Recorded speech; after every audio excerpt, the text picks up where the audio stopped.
جب ہمارے فرشتے حسین شکلوں میں لوط کے پاس آئے تو لوط ان کی آمد پر غمگین ہوئے اور ان کی وجہ سے ان کا سینہ تنگ ہوا، اور انہوں نے کہا یہ دن بڑا سخت ہے، اور ان کے منکر لوگ ان کی طرف بھاگتے ہوئے آئے اور وہ پہلے ہی سے برے کام کرتے تھے۔ لوط نے فرمایا اے میرے نافرمان لوگوں، یہ میری امت کی بیٹیاں ہیں، تم ان سے نکاح کرو، وہ تمہارے لیے بہت پاکیزہ ہیں، تو اللہ سے ڈرو اور میرے مہمانوں میں مجھے رسوا نہ کرو۔ کیا تم میں کوئی بھی نیک سیرت آدمی نہیں ہے؟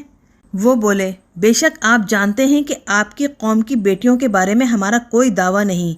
اور بے شک آپ خوب جانتے ہیں جو ہمارا ارادہ ہے۔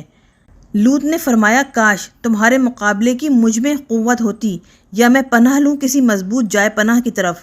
فرشتوں نے کہا اے لوط، ہم آپ کے رب کے بھیجے ہوئے ہیں، وہ آپ کی طرف ہرگز نہ پہنچ سکیں گے، تو آپ اپنے گھر والوں کو رات کے ایک حصے میں یہاں سے لے جائیں